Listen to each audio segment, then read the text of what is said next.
కాలుష్యంతో అనారోగ్యాలకు గురవుతున్నామని, ఆరోగ్య సమస్యలు వేధిస్తున్నాయని పలుమార్లు తమ వేదనను జిల్లా అధికారులకు చెప్పినా పట్టించుకోవడం లేదంటూ గ్రామస్తులు ఆందోళన చేపట్టిన సంఘటన తిరుపతి జిల్లా సూలూరుపేట పరిధిలోని వట్రపాలెం రైసు మిల్లు వద్ద చోటు చేసుకుంది. ఈ సందర్భంగా గ్రామస్తులు తమ ఆవేదనను ఇలా వ్యక్తం చేశారు. వట్రపాలెం గ్రామంలో కాలుష్యం సుడిగుండంలా మారుతుందని వాపోయారు.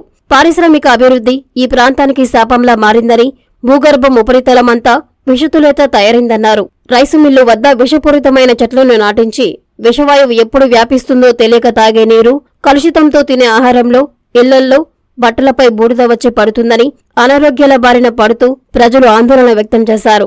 ఇప్పటికైనా సంబంధిత జిల్లా ఉన్నతాధికారులు స్పందించి వట్రపాలెం గ్రామ సమస్యలపై దృష్టి సారించాలని వారు కోరారు.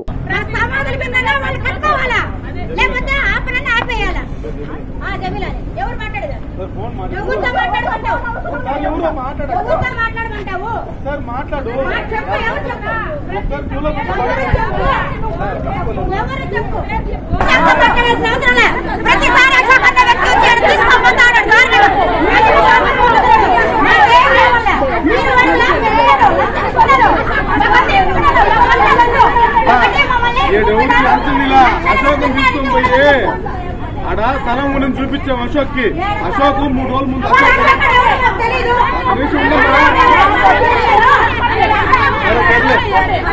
బాయిలర్ రిపేర్ ఆపేసుకుంటే నువ్వు 3 రోజులు చెప్పినావు. బాయిలరే అసలు రన్ చేయలేదన్నా. 3 రోజులు పాత్ర లాగే వాళ్ళు వచ్చింటారు, ఇక్కడ బట్టి వాళ్ళు మాట్లాడతామని చెప్పి చూసినాం. అప్పుడు అశోక్ అని వచ్చిన తర్వాత ఏం చెప్పినామంటే, ఫస్ట్ నుంచి ఇప్పుడు కూడా మీరు ఊరు రాకుండా కూడా ఆయన్నే వచ్చి బూడి దోశ చెప్పి మాట్లాడుతుంది. ఒక నిమిషం సైడ్ కొన్నామన్నా, ఒక 30-360 రోజులు మారిపోతాం, సంవత్సరం లోపల వెళ్తామని చెప్పినాం. ఇప్పుడు ఉన్నాం జరగదు కదా, అడా చెప్పేది ఉన్నాం. మా కాదు దాన్ని కొన్నామన్నా, దాన్ని చూపించినాము. ఇప్పుడు లేకపోతే వెళ్తుందా? అశోక్ చెప్పారు కదా, మీరు పోవడానికి ఎటు 6 నెలలు 7 నెలలు అవుతుంది కదా, సంవత్సరం కూడా పట్టు కదా. అంతవరకు అశోక్ భార్యని మాకు అటు ఇటుగా ఊరికి మొత్తానికి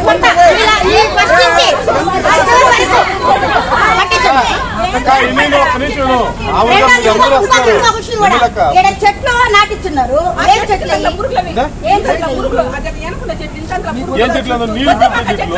దానివల్ల క్యాన్సర్ ఊపిరితిత్తుల్లో పెట్టి ఇక్కడ చెట్లు పెట్టున్నారు. ఊపిరితిత్తుల్లో క్యాన్సర్ రావడానికి నీళ్లు లాగడానికంటే ఈ చెట్లు, నీళ్లు లాగడానికి రైస్ మిల్లు వాటర్ లాగడానికి చెట్లు. సరేనా? ఇక్కడ ఉండే పేద ప్రజలందరూ క్యాన్సర్ లెన్స్ క్యాన్సర్ వచ్చి చనిపోవడానికి చెట్లు కదా.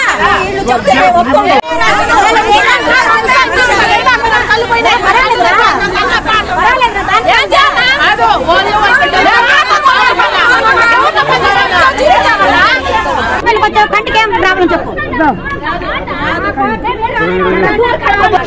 ఇల్లు ఖాళీ చేసుకొని వెళ్ళిపోండి అంటే వీళ్ళు రైస్ మిల్లు పెట్టడానికి మేము ఇక్కడ ఊరు ఖాళీ చేసుకొని పోవాలా?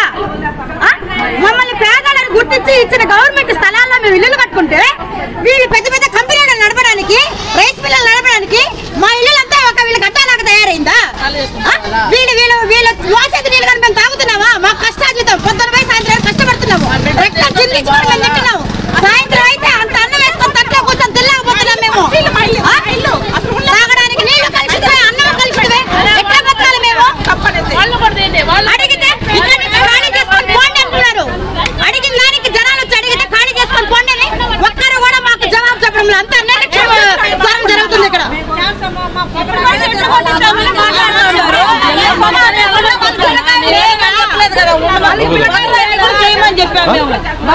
సూలూరుపేట వట్రపాలెంలో గవర్నమెంట్ స్థలాలు ఇచ్చారు సార్.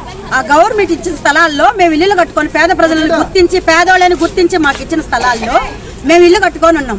గత 17 సంవత్సరాలు అయింది మేము ఇక్కడికి. ఈ 15 సంవత్సరాలు అయింది రైస్ మిల్ పెట్టి. అంతకు ముందు ఎటువంటి పొల్యూషన్ లేకుండా హ్యాపీగా బతుకుతున్నాం మేము. ఏదో పాములు గీములు దోమలు చెర్లు ఉన్నా కూడా అడ్జస్ట్మెంట్ అయిపోతున్నాము. ఇదైతే మరి 15 సంవత్సరాల నుంచి ప్రేమ్ సాయి రైస్ మిల్ పెట్టినప్పటి నుంచి అన్నం తినడానికి కూడా మాకు వల్లగాడల. అన్నం వేసుకొని తట్లో కూర్చుంటే అన్నం నిండిగా దుమ్మే బూడిదే. పిల్లకాయలకి కళ్ళు చాలా మంది ఇలాగ ముసలోళ్ళకి కళ్ళల్లో పడి చాలా మంది చనిపోయారు. చాలా మంది పిల్లలకి కళ్ళకి దెబ్బలు తగిలి చాలా మంది ఉన్నారు. ఇక్కడ మేము పేద ప్రజలం సార్, రోజు కూలీ వాళ్ళం మేము. అట్లాంటప్పుడు వేలు మేము హాస్పిటల్లో కంటికి చూపించుకోలేం కదా సార్. అది అడిగిన దానికి ఇదిగో అదిగో అని అన్నారు. గత 15 సంవత్సరాలు ఇట్టే చేస్తున్నారు. మేము వచ్చి చాలా మంది వచ్చి ప్రతి నెల 6 నెలలకు ఒకసారి మేము వచ్చి అరవడము, వాళ్ళు క్లియర్ చేయడం ఇట్టే జరుగుతుంది. ఇప్పుడు 2వ రైస్ మిల్ పెట్టారు సార్. 2వ రైస్ మిల్ పెట్టినప్పటి నుంచి బ్యాక్ సైడ్ 2వ రైస్ మిల్ పెట్టినప్పటి నుంచి విపరీతమైన బూడిది. అడిగిన దానికి పెద్దవాళ్ళు వచ్చి అడిగిన దానికి ఖాళీ చేసుకొని వెళ్ళిపో, నువ్వేమన్నా వేలు లక్షలు పోసి కట్టుకున్న ఇల్లులా ఖాళీ చేసుకొని పోండి అని అంటే, పేదోళ్ళని గుర్తించే కదా సార్ మాకు 7 స్థలాలు ఇచ్చారు. మరి అట్లాంటప్పుడు మేమే లక్షలు ఉంటే ఏ బజార్లోనో వాళ్ళలాగా మేము లగ్జరీ లైఫ్ గడతాం కదా. ఎడకొచ్చి వీళ్ళు ఎదురుగా అప్పుడప్పుడు వచ్చి మేము మర్చిపోలేం కదా. ఎట్టో మీరు చూసిన ప్రతి ఒక్కరు మాకు ఎట్టో ఈ ఊరికి ఈ రైస్ మిల్లు దుమ్ము మాకు రానియకుండా, మా ఆరోగ్యాలు క్షీణించకుండా, లెన్స్ లో స్ట్రైట్ గా లెన్స్ లోకి పోయి కడుపులోకి పోయి లెన్స్ లో క్యాన్సర్ వచ్చే ప్రమాదం ఉంది. మాకు దయచేసి ఈ రైస్ మిల్లు మూపించడానికి, లేకపోతే దీన్ని ఎక్కడైనా షిఫ్ట్ చేయడానికన్నా, దుమ్ము రాకూడదు లేకపోతే ఎక్కడికైనా షిఫ్ట్ చేయడానికన్నా మాకు కొంచెం మీరు